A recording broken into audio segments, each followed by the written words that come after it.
Bonjour, Florichel, responsable de l'espace de vie sociale Facilatis.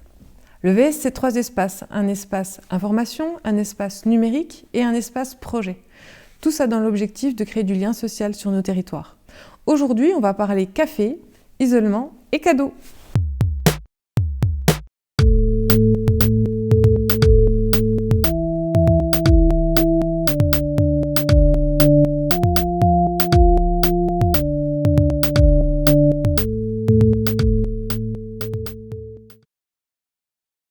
Bonjour, est-ce que vous pouvez vous présenter s'il vous plaît ? Je m'appelle Didier Labbaye, je suis retraité militaire depuis 1 an et donc je suis investi en totalité à la Croix-Rouge française de Val d'Aon. Moi, Stéphanie, je m'occupe essentiellement de ce qui s'appelle la distribution alimentaire à la Croix-Rouge, donc l'UL de l'unité locale de Val d'Aon qui vient donc à Pierrefontaine. Où sommes-nous ?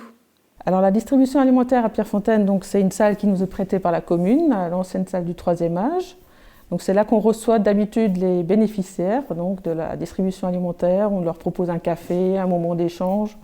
Donc c'est la distribution alimentaire, mais c'est aussi un lieu de partage où pour vraiment casser leur solitude, parce qu'il y a quand même beaucoup, même à la campagne, il reste des gens qui sont isolés en fait. Quel type d'action vous menez à la Croix-Rouge et comment ça se passe ? Alors à Pierrefontaine, donc, il y a essentiellement la distribution alimentaire. Par contre, on a eu aussi la fabrication de masques l'année dernière qui avait été par Facilatis. On a eu des petits cadeaux qui avaient été fabriqués aussi pour les bénéficiaires au moment de Noël. Après, la Croix-Rouge fait d'autres actions comme l'alphabétisation, l'aide durant le Covid. S'il y a des personnes isolées qui ont le Covid, on peut aller leur porter des colis, leur faire les courses. Il y a tout ce qui est formation au secourisme, voilà, des choses comme ça. Didier, qu'est-ce que... Cette année, on a fait des visites à domicile par les personnes âgées. Donc, l'alphabétisation, on a 12 apprenants actuellement. Donc, ça va des Albanais en passant par Marocains, des Malgaches. Donc après, essentiellement la distribution sur Val d'Aon, on a actuellement c'est 45 familles sur du local Val d'Aon. Alors Charvennes, il y a 22 familles, plus Pierrefontaine-les-Varans, donc 6 familles. Au niveau du Covid, moi c'est ce que je retiens, c'est quand même, de manière positive, c'est que la solidarité s'est mise en place d'une manière extraordinaire. Je pense, on dit souvent que les gens sont égoïstes, mais je trouve quand même que ça... Tout le monde joue le jeu à tous les niveaux. Même nos bénéficiaires, quand il y a des choses qu'ils n'ont plus besoin, ils nous les apportent pour les autres, où ils échangent des choses. Donc on a une mamie qui a 74 ans là, qui vient, qui fait une dizaine de kilomètres pour nous donner un coup de main, qui est bénéficiaire et qui vient s'occuper. Donc 74 ans. C'est vrai que juste avant, je crois 15 jours avant le premier confinement, on avait fait on avait un petit récapitulatif de questions à leur poser, ce qu'ils attendaient de nous, de la Croix-Rouge et tout ça. Donc bien sûr, le colis alimentaire, ça, ils sont tous contents de l'avoir.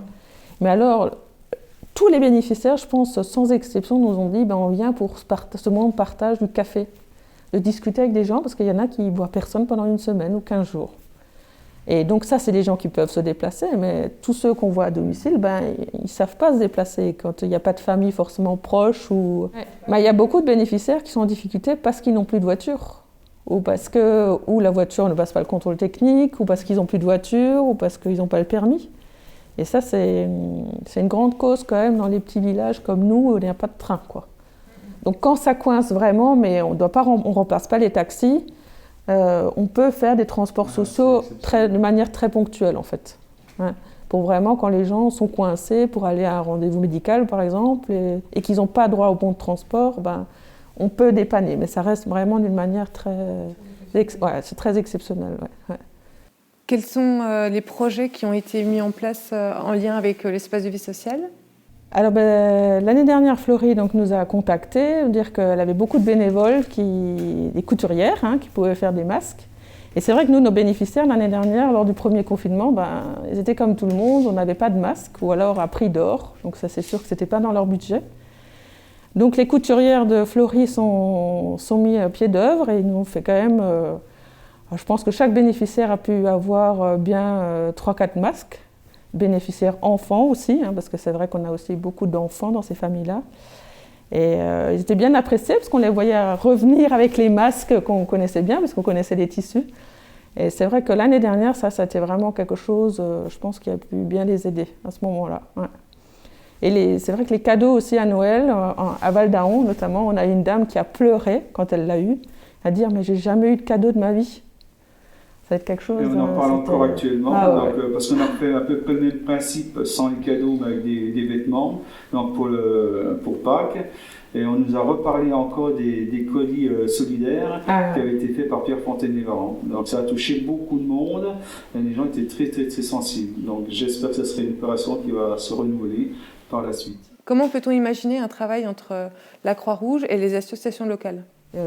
On livre aussi des colis pour un supermarché, par exemple. Et il a livré un colis. La dame est totalement isolée. Elle s'est fait livrer le colis alors qu'elle n'a pas de sous parce qu'elle n'a personne pour faire ses courses. C'est ce genre de personnes qu'il ne faudrait pas qu'on loupe, quoi. Qu'il faudrait qu'on arrive à identifier. Voilà, je pense qu'au niveau des communes, ce qu'il faudrait faire, c'est de répertorier les gens vraiment, les personnes seules.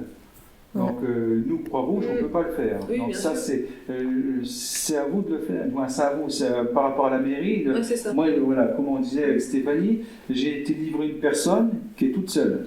Du coin, hein. Elle est toute seule, elle a des moyens, c'est très très très limité. Elle est passée par une application, et ça l'a fait payer beaucoup plus cher. Donc, comme je dis, après, il y a peut-être d'autres solutions. Donc, c'est ce que j'ai expliqué à la dame là. Je lui ai dit, tiens, ce qu'il faut faire, c'est, vous êtes vraiment dans la difficulté, passez par les assistantes sociales, faites-vous connaître et il n'y aura pas de souci. Ça sera votre cas sera pris en compte. Et voilà, donc maintenant, parce que j'ai eu la chance de la connaître. Ouais. Maintenant, régulièrement, je tourne un peu partout, Croix-Rouge ou pas, hein, et puis donc c'est là que je fais on fait la connaissance de beaucoup de monde, et puis voilà. Maintenant, comme je dis, vous, ce qu'il faudrait faire, c'est vraiment essayer de faire un petit sondage, ou essayer de répertorier les gens comme ça, en difficulté. C'est ce qu'on m'a demandé de faire. Bon, là, je vais essayer de le faire pour les hivers prochains. On a des personnes toutes seules qui ne bougent pas, qu'on ne va jamais voir, et puis c'est à nous de nous déplacer. À partir du moment où on le sait, on se déplace. Même pour boire le café, pour faire un peu de lecture, ça ne représente pas grand-chose, ça représente 2 heures de temps, mais pour la personne qui nous reçoit, c'est hyper important. Ça nous permet de faire des papiers. Comme je dis, moi j'ai été faire des papiers chez une personne pour des impôts, hein, donc et voilà. Donc moi je la connaissais, je savais qu'elle était en difficulté. Maintenant, on dit, il faudrait essayer de centraliser tout ça, puis au sein du village, hein, sur la commune, il y en a beaucoup, puis on ne le sait pas.